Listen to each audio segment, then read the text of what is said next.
I am Yunli. Come, take up your sword. We'll get to know each other once we've sparred. Oh, here you are. Swordmasters should greet each other with their swords. Old Metal, say hi. You're leaving? Actually, I suddenly have a craving for some good food. Let's go. I'll treat you. Don't worry, I have some pocket money from Grandpa. Swords have a temper. Sometimes you have to touch them to calm them down. Put the hilt of the sword in your hand, and it'll tell you what's wrong. In swordsmanship, skill alone isn't enough. Communication with the sword is equally important. For any sword technique, whether it be the avalanche chop or the boulder breaker, you have to vocalize your techniques when you train. Then you won't stumble over your words on the battlefield. A cursed sword may grant a warrior great power in an instant, but in the end, they will just be a walking corpse, driven by the sword. Victory is up to the wielder, not the sword. Old Metal here is an unrefined sword, into which I infuse cursed swords I've collected. So I also call it the Blade of Forged Remnants. But I guess Old Metal is a friendlier name. Right, Old Metal? There is an etiquette for appreciating a sword. First, observe the exterior. Second, feel the sword's temperament. It's best to touch it with your fingers to get a good sense of its inner quality. Lastly, and most importantly, get used to the feeling of living with it for the rest of your life. Why are the bad guys always using good swords? Why can't the bad guys take bad swords? For a craftsman, a pearl hidden from the light of day is a true waste. The reason I stash away all the swords I find into molten remains is not to destroy them, but to protect them until a suitable swordmaster arrives. The Xianzhou Ming is famous across the stars for its forging and metallurgy, and there are countless master craftsmen among its ranks. Most of them were Grandpa's apprentices. That includes Yingxing, the Flying Comet.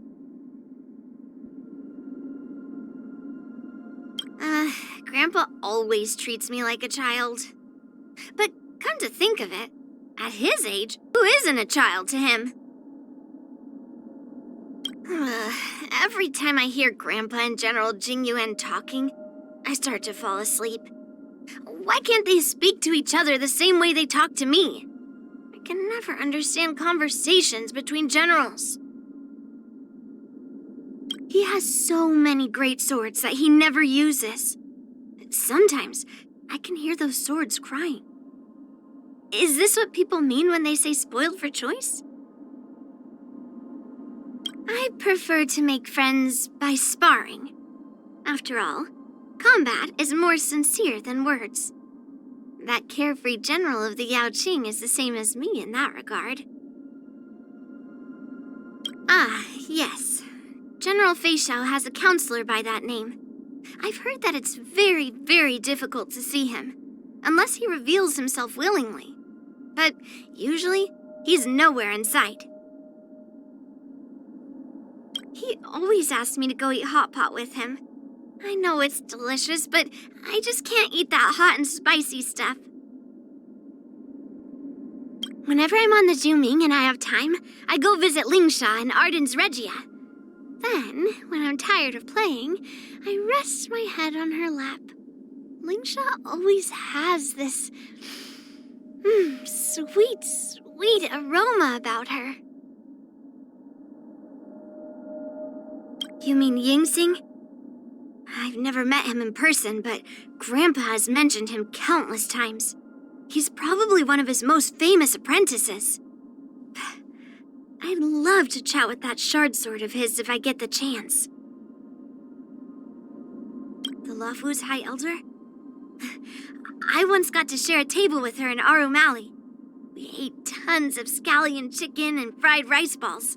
We even exchanged numbers and agreed to come back to Arumali for a big dinner sometime. March is my first apprentice. She's talented and willing to put in the work. I'm quite pleased with her. If I could just hear her say that my teaching is better than Yanqing's, I would be over the moon. That judge from the Ten Lords Commission? She doesn't seem like a warrior, but that tail of hers has some fight in it. Qingque has the guts to grab March away right in front of me and go play Celestial Jade. But I can see she has experience.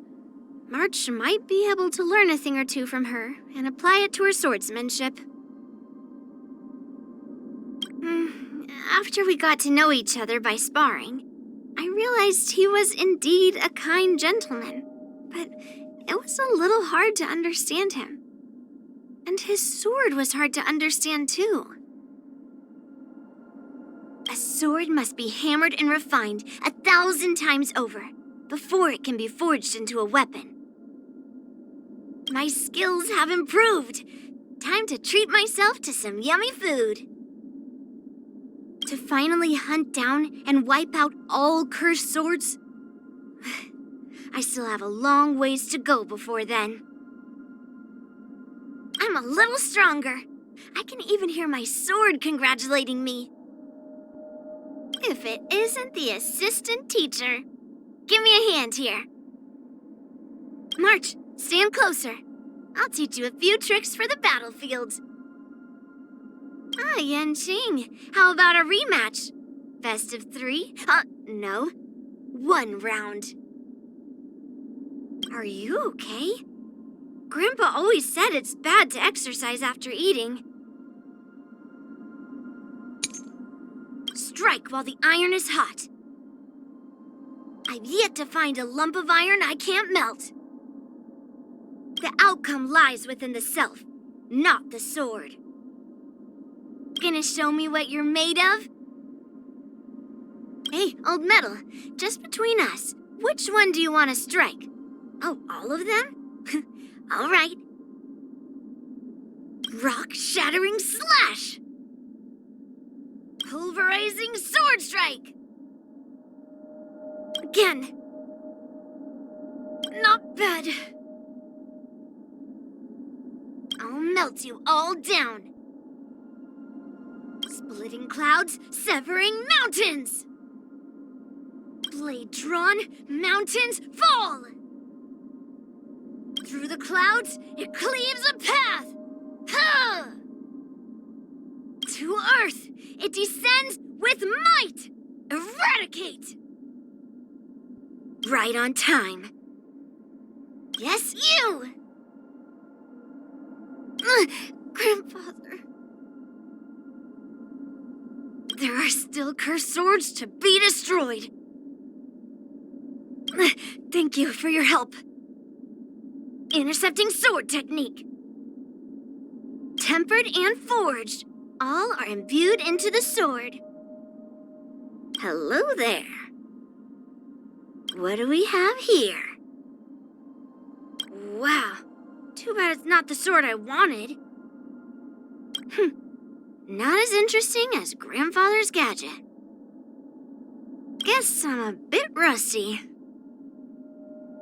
Old metal, let's go. I'm hungry.